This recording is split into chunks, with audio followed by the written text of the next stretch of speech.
Hey, what's up everyone? Tim here from Everyday Tactical Vids. Today we're going to be doing kind of a 2-for-1 video. In this video we're going to talk about how to make fire in wet conditions. It's been raining on and off all day. As you can see, it's pretty gray and overcast. We're also going to be talking about this knife right here. This is the Stowaway knife from Browning Black Label. Black Label is the tactical line from Browning, a very well-known company making firearms and all kind of outdoor equipment. And they sent this to me for review. This is geared to be a survival / camping outdoor knife, and we're going to put it through the paces today as we work on actually making a fire in wet weather. Let's get going. Here's a look at the knife. The total length is 13 3/4 inches from end to end. Your blade length is 8.5 inches. It is made of 440C steel, and the handle is made out of G10. Here's a look at your sheath. It is ballistic nylon. Kind of interesting way that they set up the straps rather than going over the handle. It kind of comes over this one portion of the knife. It does lock in very securely, which I liked. There is a plastic liner in there. There is a little pouch here. When you open it up, it does come with this, which is a magnesium block with the striker and then the ferro rod on top. It does have a little bit of cordage included as well, and then this is MOLLE compatible, so you could attach it to certainly, a rig of some sort, chest rig, but you can also attach it to a pack as well. The reason this knife is called the Stowaway is because inside the handle there's actually a wire saw included. Now when I first saw this, I figured, okay, you got to take these little bolts out to get into the handle, and I was like, well, there's no tool included, so maybe it didn't come with mine, maybe it fell out. But then I noticed on the cordage here, you can see this little silver ring. So my assumption is you take this off and then you use that to crank those two little sections off, and then you can actually get into the handle. Now, one thing I can tell you, having used this a little bit, is that just look at the texture on that handle. I mean, quite aggressive. With gloves, it is fine, doesn't bother me at all. Without gloves, especially my hands are cold now, we'll see how much that hurts, when we're trying to make some feather sticks or things like that. But also, they do include that wire saw inside. Sometimes wire saws are great if they work well, other times they're just not really worth it. If you have a big hefty knife like this, do you want to put something else inside that handle? It is a full tang knife, but as you can guess, there's a hollow portion inside there, so you can put the wire saw inside. But that's something for you to think about. Maybe you like the knife a lot, you're not into the saw, take the saw out, put some other gear in there. Between the storage in there and the storage in the sheath right here, you might be able to keep a bunch of gear. One of the things I'm kind of thinking about is, if you have storage on your sheath, do you really need storage in the handle? Could you use that space better, or maybe just keep the steel one solid piece as opposed to hollowing out the inside just to make it a sturdier knife? So that's something to think about for you, and also for Black Labels. They consider maybe another generation of this knife. But let's get into actually prepping our fire. The rain has stopped briefly, but it is definitely quite wet outside. We'll see if we can get a fire going. When it comes to making fire in the rain, or when it has been raining, you can see here kind of an open area, lots of leaves and such, but I want to get into a spot that's got a little bit more cover. You can see behind me a bunch of hemlocks, and hemlocks generally give good cover, so if it hasn't been pouring, for days and days on end, the ground underneath hemlocks is often pretty dry. In addition to the ground, the branches under hemlocks are often dry. Now you want to be careful that you're not lighting a fire and then, boom, torching up the whole woods because you haven't prepped properly. But if you're looking for drier material, that's often a good place to go. So we're going to head into some of the hemlocks. We'll do some chopping. We'll do some making some feather sticks with the knife, and we'll basically get those materials together, talk about it, and then see if we can get the fire started with the included magnesium and fire steel. Here's a look at the knife in the sheath and on my belt. Nothing really to write home about. I mean, it's going to move around a little bit, and it's also going to move back and forth between your two belt loops, but it certainly does the job. And if I wanted to, I could make sure I keep this little ring safe, but I could tie that piece of cordage around my leg so it wouldn't move as much. I'm back into the hemlocks now, and you can see these tiny little branches. Now, these things are really great for getting fire started. One recommendation I'll share with you is that don't just kind of rip them off. Be very particular in how you take them off, because these ones at the end are very small, but when you get down here, they start getting thicker and then thicker back here. So break off some of these end ones, and also don't destroy a whole tree. Get a couple from this tree, maybe move over to another tree, get a couple from that tree. If you just destroy it all in one area, obviously it just makes the tree look terrible as well, but it's also it's not the best way to collect materials in the woods, unless certainly you're in a life or death survival situation. I went back into these hemlocks behind me, and I've got two sizes of sticks. You can see this first one, extremely small. Those are the tiniest little branches off the hemlock, and then this is the next size up. These are not even to pencil size, but I'm gonna, we'll get the fire started, we'll put these on to get it going, feed a little bit more, and then we'll get into some larger sticks. All right, next thing we're gonna do is find a piece of wood and make a feather stick out of it and test and see how this knife works. Watch this real quick. You can see my breath, so definitely it's getting cold. There's definitely a bite in the air. My hands are starting to get cold, a little bit harder to work with. The other thing I want to note is that you notice I don't have any of the wood in my hands. I didn't want to put it on the ground because then it could absorb moisture. I've got the small sticks in a pocket here on the side of my my vest, and then the larger sticks, you can actually see them poking out right there. I put them inside my vest. If you're getting really sweaty and hot as you're prepping, you can get the wood wet. But in general, if you're not getting too hot, your body heat will maybe help dry out some wood that's a little damp anyhow. But I don't want to put it on the ground because it's going to absorb some of that moisture. I'm looking over behind me, and there's some goldenrod that's all dried out. We'll go check it out and see if we can get some of that to get the fire started.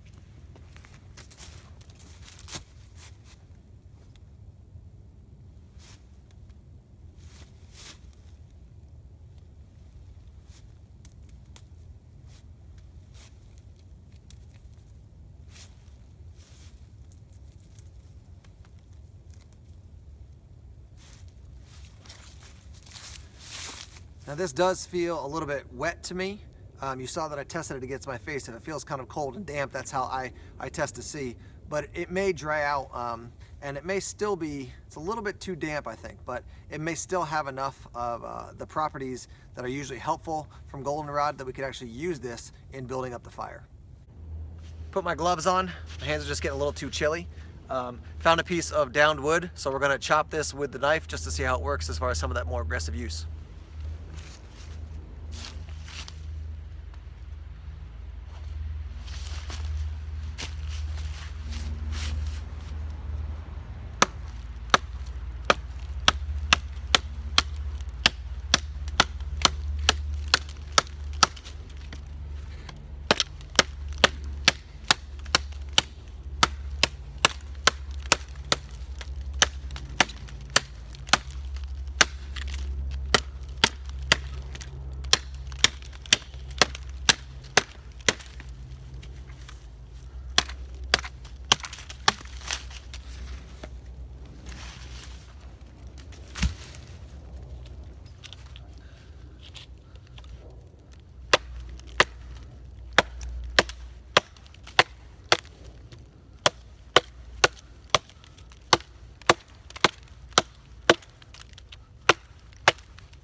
So I've only used the knife a little bit. I've only done a little bit of chopping there. You can start to see a little bit of discoloration right here. So we'll see what happens in the future. The one thing I can tell you right now though is that this thing is begging for a lanyard hole. So if they had a lanyard hole here, I might be able to, choke back more like this and do some of that more aggressive swinging. It's not wanting to fly out of my hands, but just by the nature of chopping, you usually want to have a little bit more kind of free movement with the knife and be more locked in with your ring and your pinky finger. And this one, just by the nature of it, if it had a lanyard hole, I could definitely see that being an advantage for this knife already. So I snapped off another piece of wood and now I have 3 pieces of wood. We're gonna do a little batoning here just to get some of that dry wood that's actually inside this stuff.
Here's a look at the wood I just batoned. It wasn't hard work at all. This knife was very effective at the batoning process. Now we'll work on some feather sticks.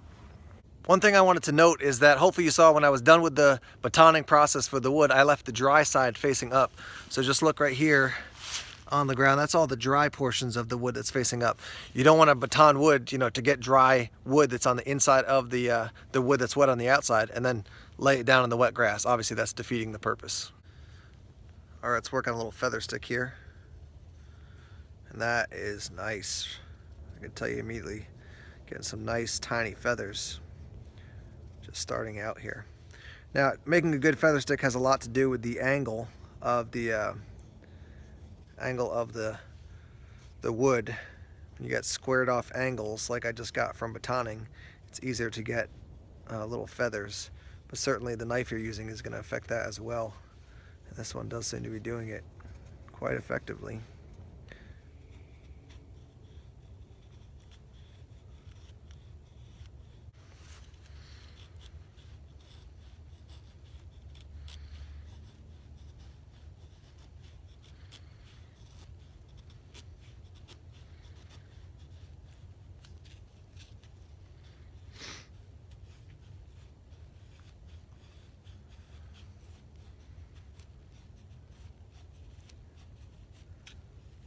The handle, as I'm doing this, even with no gloves on, is not bothering me.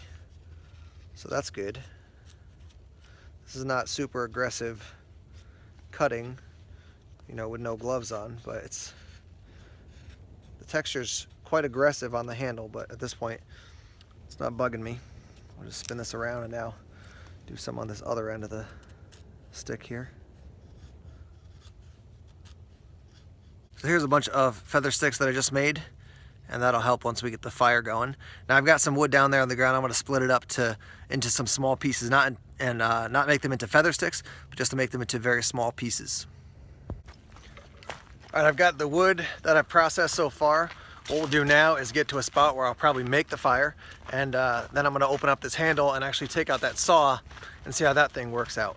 Now, one thing when you're making a fire in rain or, you know, when it's damp, is that you want to find a spot you're not going to get poured on.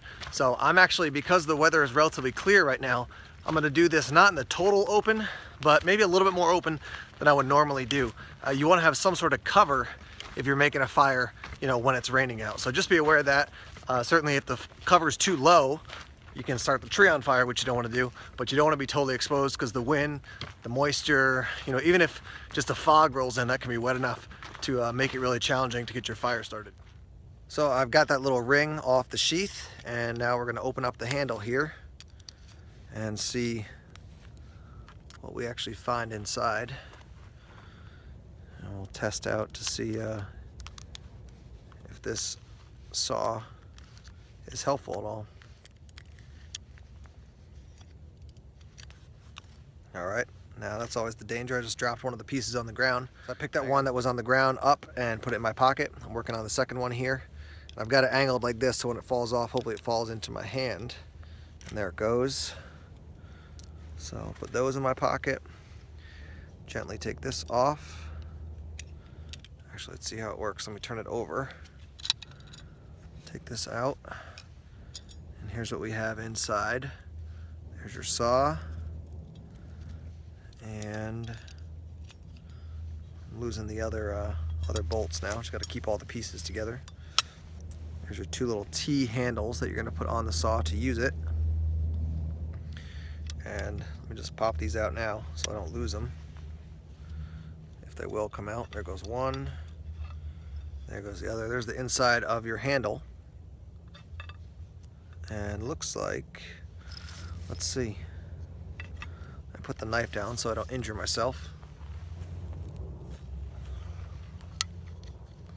There's these two little rings in here as well. I don't know if they come out. They look like, they're kind of like key rings. And I didn't read anything about how to use these. Perhaps they're a replacement for these guys.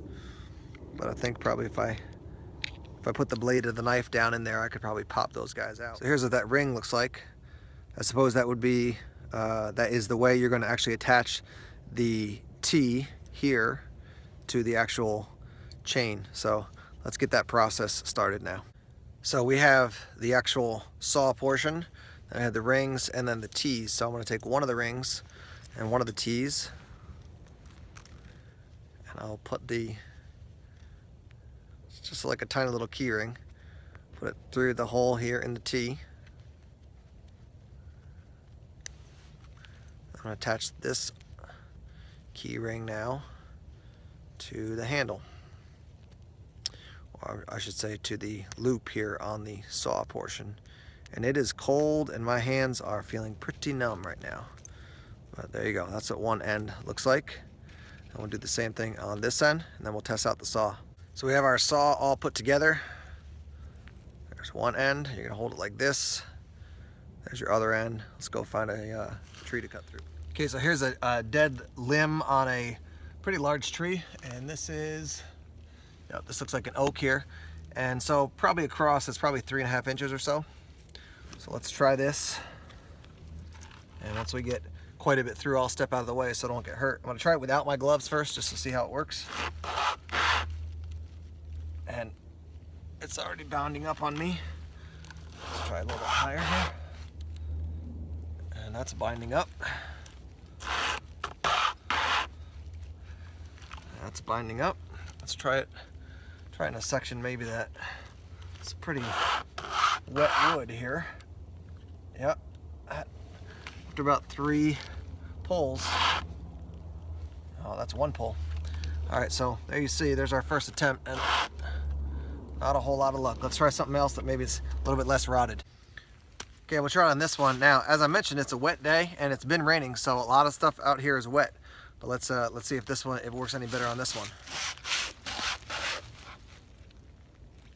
Oh, it's binding up pretty quick there too. Oh, it's binding up. Okay, so anything that's pretty, it's not totally rotted, definitely quite moist though. This thing just isn't working on it.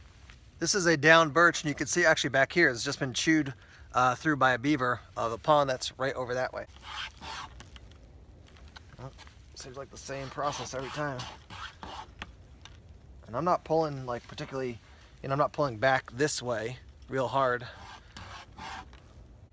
So here's what I'll say. We've tried this saw on a bunch of different options. As far as trees, nothing's worked. At this point, I'm just kind of cutting my losses and saying, who cares about using the saw? Let's get back and get a fire started. Okay, so here's my setup. I've got some dry wood here to get my fire up off the ground. I've got some of that goldenrod in case maybe it'll work. Got that hemlock, the smallest ones. I have the slightly larger ones. I have some feather sticks and then some dry wood. Even these small pieces of dry wood are lifted up off the ground with 2 sticks in the back there. I've got my magnesium and my fire steel. At this point, I'm gonna just try to use the included striker here and the magnesium and go right to a feather stick to see if we can get a fire going. Worst case scenario, I can move on to using some magnesium, but at this point I might be able to do it with just the feather stick and the fire steel. So we'll take this off, put that little chain in my pocket so I can reattach it later. We'll get some little feather sticks together. Let's see what happens. I gotta scrape some of that. Oh, maybe not. I was gonna say scrape some of that black coating off, but it seems to work fine just as is. Let's try it.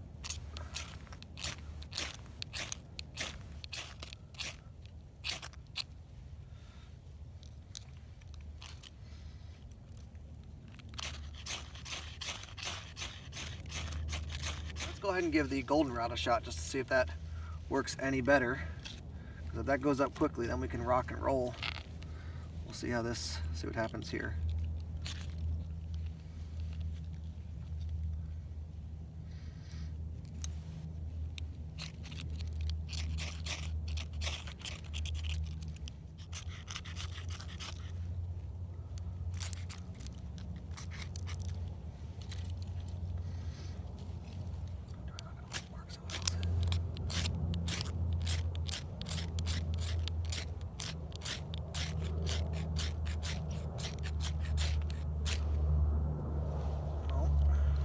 Okay, so what I did was I got a very small pile of magnesium here on the ground. I put it right on the ground just because it would kind of fall all over the place in between the sticks, and magnesium should burn so hot that it shouldn't be an issue. I'm going to get a little bit more here, and collecting magnesium or getting magnesium is all about getting the correct angle. And you could tell when you're actually getting scrapings off versus when you're just kind of rubbing the scraper up and down and it's not working. So I've got a decent sized pile here. And let me zoom in with the camera just to show you the size of the pile, and then we'll hit it with a spark and see if we can get this thing going. So here's a look at my pile of magnesium, extremely small. I mean, it's not huge at all, but that should be enough. If I hit that with a spark, that should burn white hot. I can get some of these other pieces of wood and such onto that. So let's give it a shot. All right, here we go.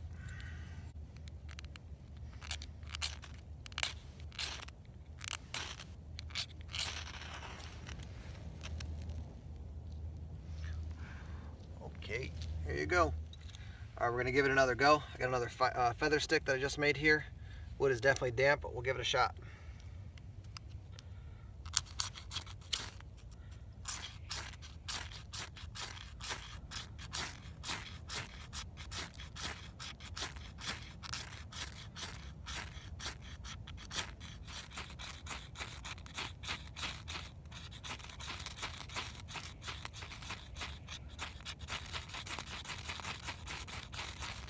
There we go, a little bit of a flame. Come on, baby. Let's get some more feather sticks on here, huh? Oh, that one went out. That's okay. Don't stop believing, right?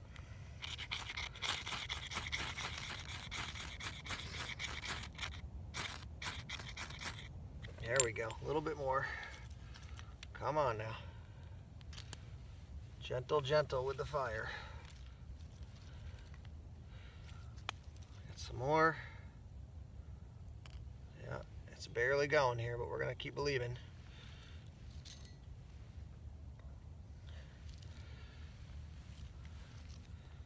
Good. Oops, just bumped it a little bit too much. We're just gonna milk it here. Come on, guys, you can do it. There you go, come on. You can see why your preparation is so vital. As soon as you get that flame going, you just gotta feed it and milk it and love it. There we go, a little bit more. Still in the baby stages though, gotta be so gentle with it. Ooh-wee.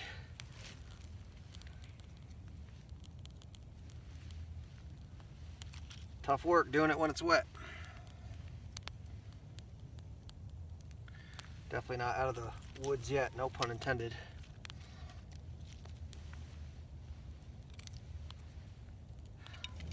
I'll get some nice shavings here off this piece of wood.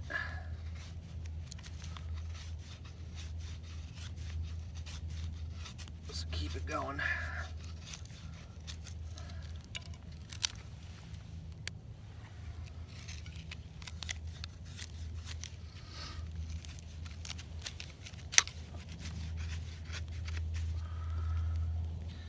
You can see, even when you start to look like it's decent, you get that wet weather, everything's damp.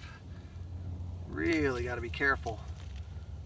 Now, this is definitely nowhere near ready for me to leave and go focus on something else. We got a little bit of a fire now. It's been about 10 minutes of me nursing the fire, and we finally got it going. This would be the type of situation where now I could, wander off a little bit from the fire to collect some more wood. It's actually, as you can see, just look at my hand here, it's dark enough out that shooting the rest of the video talking about the knife is not going to be too easy to do here. So we're going to head back to the studio at my house, and we'll wrap up talking about the knife and also this whole process of making the fire in damp weather. It is 4:39 here in New Hampshire. It is December 1st. The sun is gone. I am so scared. Back in the studio now as we wrap up our review of the Stow white knife from Browning Black Label, and also talking about making fire in wet conditions. The first thing let's talk about is the fire. The rain came actually right after I got done with the process of making the fire. So just in the nick of time, we actually got that fire started and going. A couple things to note. First is that I made feather sticks before, and then even without it raining, they got damp, and eventually they weren't ready to go. So I had to make some new feather sticks to get the fire steel to hit the feather stick and actually get some flame. So I'm gonna make a video at some point. It's like the 10 things people tell themselves about survival situations, and one of the things is the word just. Well, I have a fire steel, so I'll just make a fire. When it gets wet, it gets dark, things just get a lot harder. So that sun was going down quickly. All the wood that I had there that was relatively dry, once I got the fire going a little bit, I gently fed it, it definitely kicked up, but it's not as easy as you think. So certainly practice with different fire starting materials, matches, lighter, fire steel, etc. And then also try it in different conditions. Try it on a soaking wet day to see how it works. Practice, practice, practice is going to be the answer to actually make sure that you become efficient at making fire in pretty much all situations. So let's also talk about the knife here. Fire steel, this is nothing special about this. This is like, I don't know who makes it, but it could be like Coleman or some brand you pick up at Walmart. Basic fire steel, magnesium. It worked fine. It wasn't anything special. The thing I don't like about these is that the fire steel is so small compared to the size of the magnesium. I'd prefer if the magnesium was tiny and the fire steel was big, but it is what it is. So, take it or leave it. The saw, as you saw, 3 different times I tried, just got hung up every time. Look what happened to the little key ring on one end here.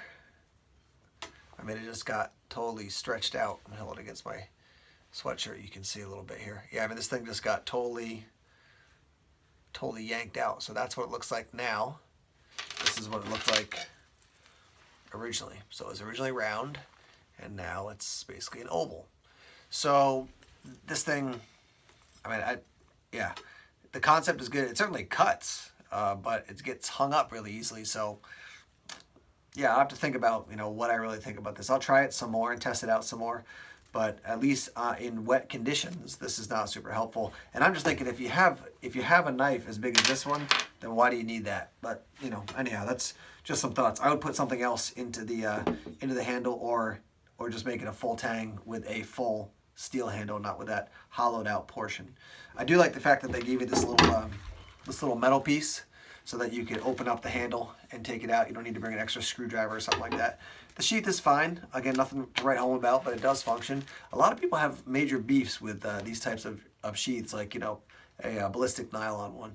They want Kydex or they want something else. I get it. I think I probably like Kydex in general too, but a lot of these sheaths that offer an extra pocket like this, now you can store gear in there. I'm always trying to think about what's the least amount of gear I can go out with and be able to survive well.